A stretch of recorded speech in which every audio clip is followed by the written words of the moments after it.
Welcome back to my YouTube channel. आज की video में हम लोग कवर करेंगे नेशनलिज्म इन इंडिया के शॉर्ट नोट्स। तो हम इस चैप्टर की रीडिंग बिल्कुल भी नहीं करेंगे, क्योंकि मैं यहाँ आप लोगों को बताने वाली हूँ how to make short notes from this chapter and also how I have make the note. किस तरीके से मैंने जो है नोट्स को बनाया है, प्रिपेयर किया है, and I will be studying from those notes.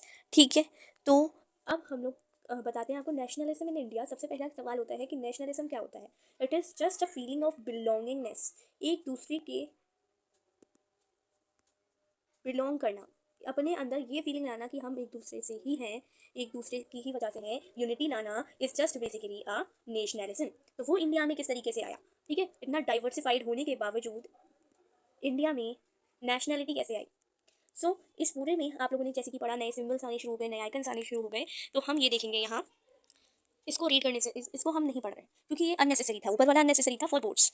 Now first world war, खिलाफत और नॉन कॉपरेशन में क्या क्या हुआ हम बस ये देख लेते हैं। तो first world war broke out in 1914। कब हुआ फर्स्ट वर्ल्ड वॉर, बहुत इंपॉर्टेंट है कि 1914 में हुआ। ठीक है, तो इसमें क्या हुआ था, 1914 में जो चीज़ें चल रही थी उसमें क्या चीज़ चल रही थी। तो हम पहले बताएंगे कि ब्रिटिशर्स ने क्या किया था, इम्पोज कर दिया था वॉर एक्सपेंडिचर, वॉर पे लगने वाला expenditure on India. Income tax introduce कर दिया था ब्रिटिशर्स ने, कस्टम ड्यूटीज भी बढ़ चुकी थी, लोग मतलब हर तरफ से ब्रिटिशर्स ने घेर रखा था वर्ल्ड वॉर 1 में। प्राइसेस जो इसेंशियल गुड्स थे, जो आपके डेली पर्पसेस में यूज़ किए जाते थे, वो उसके प्राइसेस भी डबल कर दिए गए थे। फोर्स रिक्रूटमेंट में यानी कि फोर्सफुली आर्मी में ज्वाइन करा रहे थे, वो भी ब्रिटिश आर्मी में ज्वाइन करा रहे थे। कौन, ब्रिटिशर्स इंडियंस को। क्रॉप फेलियर हो गया जिसकी वजह से शॉर्टेज ऑफ फूड हो गया था। इन्फ्लुएंजा एपिडेमिक भी आ गया था काफ़ी पार्ट्स ऑफ इंडिया में। मिलियंस ऑफ पीपल्स जो थे उनकी लाइफ तबाह हो चुकी थी, they were killed because of the food shortage, और you can say force recruitment की वजह से भी काफ़ी लोग नहीं सर्वाइव कर पा रहे थे, क्योंकि वो ज़बरदस्ती ब्रिटिश आर्मी में लेके जाया जा रहा था किसको, इंडियंस को। तो this was all done in the time of first world war. 1914 से लेकर 1919 तक ये चीज़ें चल रही थी। उसके बाद देखो, force recruitment join the army and किस तरीके से आइडिया ऑफ सत्याग्रह आया। अब ये टॉपिक कितनी जल्दी हमने पढ़ लिया without any wasting the time, है ना। तो now idea of satyagraha, idea of satyagraha Gandhi ji का आइडिया था। ठीक है, अब गांधी जी जब साउथ अफ्रीका से 1915 में लौट के आए, दिस इज इंपॉर्टेंट डेट, जब वो लौट के आए, so when he came back to India from South Africa in India, he introduced a new peaceful और powerful method struggle called satyagraha. Truth के लिए फाइट करना। Satyagraha literally means holding on to truth और ट्रुथ फोर्स, ट्रुथ का होना, सत्य के लिए अहिंसा यानी कि सत्य के लिए लड़ाई, नॉन वायलेंस तरीके से गांधी जी ने इसको इंडियन नेशनल मूवमेंट में जोड़ा। इसमें क्या था, अपोनेंट को हम इस तरीके से समझाएंगे, हमारा जो हम जिस चीज़ के लिए लड़ रहे हैं अगर वो सच है, और इनजस्टिस के लिए अगर हम लड़ रहे हैं, तो हमें फिजिकल फोर्स की ज़रूरत नहीं है, हमें वायलेंस करने की ज़रूरत नहीं है। ठीक है, और हम कैसे लड़ सकते हैं, peacefully, by hunger strike, peaceful demonstrations के थ्रू, स्ट्राइक, हड़ताल and non cooperation with government. मतलब हम नॉन कॉपरेशन का मतलब क्या हो गया, नॉन कॉपरेशन का मतलब हो गया हमें कॉपरेट नहीं करना है ब्रिटिशर्स के साथ। तो वही चीज़ें यहाँ सत्याग्रह के टाइम पे स्टार्ट हो चुकी थी। नाउ दीज 3 सत्याग्रह, ये इंपॉर्टेंट है कि कौन से फर्स्ट 3 सत्याग्रह हुए थे। चंपारण हुआ था 1916 में, it was a movement of workers in the Indigo plantations, जो इंडिगो प्लांटेशन वर्कर्स थे चंपारण डिस्ट्रिक्ट ऑफ बिहार में। ये अगेंस्ट द प्लांटेशन ऑपरेसर, जो प्लांटेशंस जो वर्क करते थे प्लांटेशन की फील्ड्स में, उनको जो ऑपरेस करने वाले लोग थे उनके अगेंस्ट ये चीज़ क्या थी, खड़ी की गई थी चंपारण मूवमेंट के through. Freedom movement was literally 1917 में होने वाला एक इवेंट और मूवमेंट। क्रॉप फेलियर और प्लैग एपिडेमिक की वजह से इसको लाया गया था खेदा डिस्ट्रिक्ट ऑफ गुजरात में। तो गांधी जी ने वहाँ पे भी एक लीडरशिप ली एंड डिमांड किया कि रिडक्शन हो जाए लैंड रेवेन्यू में, so that everyone could, even poors could grow their crops on the fields, so that land revenue कम होगा, इनडायरेक्टली उन लोगों को क्या मिलेगा और डायरेक्टली उन लोगों को प्रॉफिट मिलेगा, so that they can also live a life not full of resources but या with necessary resources they can live their life. Now lastly जो हुआ था वो अहमदाबाद मिल वर्कर्स के लिए 1918 में हुआ था। तो महात्मा गांधी ने उसको अहमदाबाद में ऑर्गेनाइज किया था इस मूवमेंट को। इसमें क्या था, जो लो वेजेस और पुअर वर्किंग कंडीशंस थी मिल वर्कर्स की, उसने इस चीज़ को करवाया कि इन कंडीशंस की वजह से अहमदाबाद में गांधी जी ने क्या किया था, लीडरशिप ली और मिल वर्कर्स मूवमेंट चलाया 1918 में। ठीक है, इसके बाद है हमारा रॉलेट एक्ट। कब आया था रॉलेट एक्ट, 1919 में हमारा रॉलेट एक्ट आया। तो 1919 में इस एक्ट ने क्या दिया था, पावर दी थी इम्प्रिजन करने का किसी भी पर्सन को, किसी भी without any trial for a period for 2 years। ठीक है, किसी भी पर्सन को अगर वो अगेंस्ट दी ब्रिटिशर्स बोल रहा है बेसिकली, वहाँ पे ही उसको शूट कर दिया जाएगा और इधर उसको लेके जाया जाएगा jail without any trials for 2 years, उसको रखा जाएगा जेल में। इसमें एम क्या था इन लोगों का कि ये डिस्ट्रॉय कर दे नेशनल मूवमेंट को। जो लोग नेशनल मूवमेंट करना चाहते थे, they can not do because of this law, black law था ये तरीके से, because it was against basic human rights. जो बेसिकली ह्यूमन राइट्स मिलने चाहिए लोगों को, उसके अगेंस्ट ये एक्ट खड़ा किया गया था बाय द इंपीरियल पावर। ठीक है, नाउ इसके बाद हाँ, ये बहुत बड़ा इवेंट है और ये बहुत ज़्यादा नेसेसरी इवेंट है to come in the exams. Jallianwala Bagh में से क्या हुआ, तो रॉलेट सत्याग्रह, रॉलेट एक्ट के अगेंस्ट जो खड़ा हुआ था वो रॉलेट सत्याग्रह था, यानी कि हड़ताल ऑर्गेनाइज की गई थी। 6 अप्रैल को रैलीज निकाली गई थी, ये प्रोटेस्ट किए गए थे। और ये ही प्रोटेस्ट की वजह से, जो ये रॉलेट सत्याग्रह प्रोटेस्ट किया गया, इसी ही की वजह से जलियनवाला बाग मैसेकर हुआ ना। जलियनवाला बाग में क्या हुआ, जनरल डायर जो कि बहुत बड़ा जो ट्रूप्स को इसने जनरल डायर ने ही ट्रूप्स को ऑर्डर किया था to fire on the large crowd of people. As you all have studied this incident, तो आप लोगों को इसको ब्रीफली, और अगर ये बहुत लॉन्ग नोट में लिखने को आता है तो आप लिख सकते हैं। तो बेसिकली इसमें क्या था, to protest against the arrest of national leaders के लिए अब ये लोग प्रोटेस्ट करने गए थे। 1919 13 अप्रैल को पब्लिक मीटिंग हुई थी अमृतसर में कि कोई भी अगर कोई भी लॉ को तोड़ता हुआ, यानी कि इस लॉ को तोड़ता हुआ दिख जाता है तो जनरल डायर या फिर उसके ट्रूप्स उनको मार देंगे। तो British troops, he order to the British troops to fire for almost 10 minutes, and बहुत सारे लोग, मोर देन 1000 पीपल डाइड। कुछ तो फेयर में आए थे, बैसिकी फेयर में आए थे, और कुछ प्रोटेस्ट करने आए थे, तो सब लोगों को मार दिया गया था ना। देयर वाज अ खिलाफत मूवमेंट, ठीक है, ये हमारा खिलाफत इशू था, ये रहा खिलाफत इशू। तो खिलाफत मूवमेंट क्या था, it was organised by Mohammad Ali and Shaukat Ali, both were Ali brothers, commonly called as Ali brothers. In addition to this, the aim of this movement was to protest against the injustice done to Turkey. तुर्की के लिए जो injustice हुई थी, as जो Indians थे, Indian Muslims थे, वो तुर्की को as its caliph मानते थे, टर्किश सुल्तान को as its caliph, यानी कि कोई टाइटल ऑफ caliph देते थे, यानी कि वो स्पिरिचुअल लीडर का यू नो टाइटल दिया करते थे। तो काफ़ी सारे मुस्लिम्स ने इस मूवमेंट को ज्वाइन किया था, और गांधी जी को लगा ये मौका अच्छा है कि मुस्लिम्स भी भड़के हुए ब्रिटिशर्स के खिलाफ, बिकॉज जो तुर्की में लोग कैप्चर कर रहे थे, इंजस्टिस कर रहे थे तुर्की में, वो ब्रिटिशर्स थे।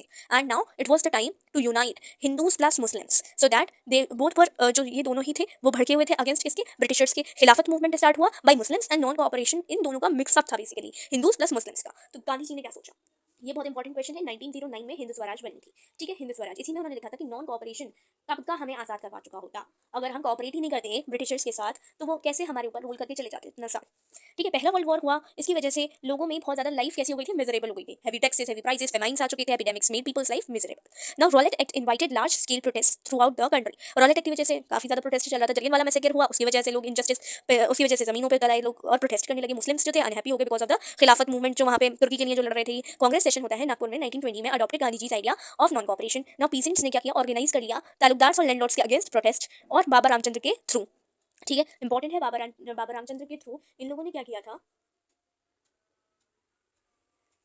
अपना एक मूवमेंट स्ट्रगल स्टार्ट किया था, ठीक है, 1920 में। नाउ जो अल्लूरी सीतारमन राजू जो थे, उनके थ्रू ट्राइबल लोगों ने स्टार्ट किया अपना गुडैम हिल्स की जगह पे। चौरी चौरा इंसिडेंट ने इस नॉन कॉपरेशन को क्या कर दिया, खराब कर दिया बिल्कुल। इसकी वजह से, चौरी चौरा की वजह से ही वहाँ पे क्या हो रहा था, चौरी चौरा इंसिडेंट में लोग ना वायलेंस करने लगे, और जो जिसके अगेंस्ट कौन था, गांधी जी, नॉन वायलेंस तरीके से उन्होंने कहा था, but people were now destroying everything. तो गांधी जी ने इस मूवमेंट को बंद कर दिया during Chauri Chaura incident. Now non cooperation बहुत सी जगहों पर कम होने लगा, ठीक है, different strengths with in the movement. अब अलग अलग मूवमेंट कैसे हो रहे थे। Now withdrawal of movement, non cooperation movement जो हुआ था वो 1922 में चौरी चौरा इंसिडेंट की वजह से हुआ था। ये सब हम लोग पढ़ चुके हैं। अल्लूरी सीतारमन राजू का नाम अभी आया था, उन्होंने ट्राइबल पीपल के लिए गुडैम हिल्स ऑफ अरुणाचल प्रदेश में इन्होंने एक मूवमेंट चलाया था। इनको इनकारनेशन ऑफ गॉड के नेम से भी जानते हैं, क्योंकि इनके पास ऐसा माना जाता है इनके पास काफ़ी ज़्यादा पावर्स थी। नाउ साइमन कमीशन, इसमें एक पिकेटेड का मीनिंग याद रखना है इसमें, और जो हाँ बेकार देखो, labour the villagers were forced to contribute without any payment, ठीक है, बेकार। एंड नाउ ये सब हम लोग पढ़ चुके हैं ना। गुडैम हिल्स ऑफ आंध्र प्रदेश में कौन आ गया था, वो अल्लूरी सीताराम राजू। ना स्वराज इन द प्लांटेशंस में भी स्वराज लोग मांग रहे थे। उसके बाद अभी हमें साइमन कमीशन के बारे में देखना है। देखो चौरी चौरा इंसिडेंट हम लोग काफ़ी चीज़ें पढ़ चुके हैं। अब उससे पहले साइमन कमीशन क्या था, ये साइमन कमीशन क्या था, 1928 में एक ब्रिटिशर आता है, सर जॉन साइमन आते हैं। वो कहते हैं कि हम कॉन्स्टिट्यूशन बनाएंगे इंडिया का, और उसमें कोई भी इंडियन अलाउड नहीं है उस कॉन्स्टिट्यूशन के बनते टाइम तक। लोगों ने इसके अगेंस्ट जाना शुरू इसलिए कर दिया क्योंकि वहाँ पे कोई इंडियन ही नहीं था। इंडियन कैसे, बिना इंडियन के कैसे कोई कॉन्स्टिट्यूशन बन सकता है, वो भी इंडिया का। तो इंडियंस को लगा कि स्वराज नहीं देखा हमें, तो उन्होंने स्वराज मांगना शुरू कर दिया। इसमें C R Das Nehru and Motilal Nehru ने स्वराज पार्टी फॉर्म करी थी, स्वराज पार्टी फॉर्म करी थी with in the Congress, so that आपको क्या मिलने लगे, आप सब लोगों को स्वराज मिल जाए। और यहाँ पे हमने पढ़ दिया गोबेक साइमन के थ्रू वेलकम किया गया था साइमन का, सर जॉन साइमन का।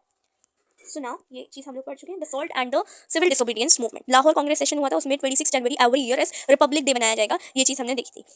नाउ डेवलपमेंट्स जो led to the civil disobedience, जिसकी वजह से सिविल डिसोबीडियंस आया। नो इंडियंस ने लॉन्च किया था powerful struggle against the Simon commission. Government ने रिस्टोर कर दिया अपना रिप्रेशन, और गवर्नमेंट ने जो है हाईली मिजरेबल लाइफ्स बना दी थी लोगों की। नो अगर हम आगे देखते हैं तो लाहौर कांग्रेस ऑफ 1929 डिक्लेयर कर दिया था पूर्ण स्वराज, और उसने एम किया था to launch civil disobedience movement. तो दांडी में सबसे पहला गांधी जी ने इनॉग्रेट किया था एक movement breaking the salt law at Dandi. तो सॉल्ट मार्च कब हुई, 31 जनवरी 1930 से 16 अप्रैल, चलो देखते हैं तब तक चलिए। सॉल्ट मार्च 24 डेज में इसने कर दिया था अपना फिनिश पूरा, और 240 माइल्स था, 10 माइल्स ये लोग डेली चला करते थे, 78 फॉलोअर्स थे पहले साथ में, फिर इन लोगों ने सॉल्ट लॉ को ब्रेक किया और जाते जाते काफ़ी लोगों ने इनको ज्वाइन कर लिया था। अब्दुल गफ्फार खान जो थे वो कौन थे, डिवोट डिसिपल थे महात्मा गांधी के, इनको अरेस्ट कर लिया था क्योंकि बहुत ज़्यादा ये भी इन्वॉल्व थे किसमें, नेशनल मूवमेंट्स में। तो सभी को ही कौन अरेस्ट कर रहा था, ब्रिटिशर्स। गांधी इवन पैक्ट जो था, गांधी जी ने ये कहा था कि मैं राउंड टेबल कॉन्फ्रेंस में तो आऊँगा, लेकिन आपको क्या करना है, एग्री करना है कुछ पॉलिटिकल प्रिजनर्स को छोड़ने का। गांधी जी ने लंदन गए और वहाँ पे जाके काफ़ी सारी चीज़ों को ब्रेक किया, एंड गफर और इन सब बोथ ये जब जेल में थे, ठीक है, ये लोग सब लोग जेल में थे, अब्दुल गफ्फार खान एंड जवाहरलाल नेहरू।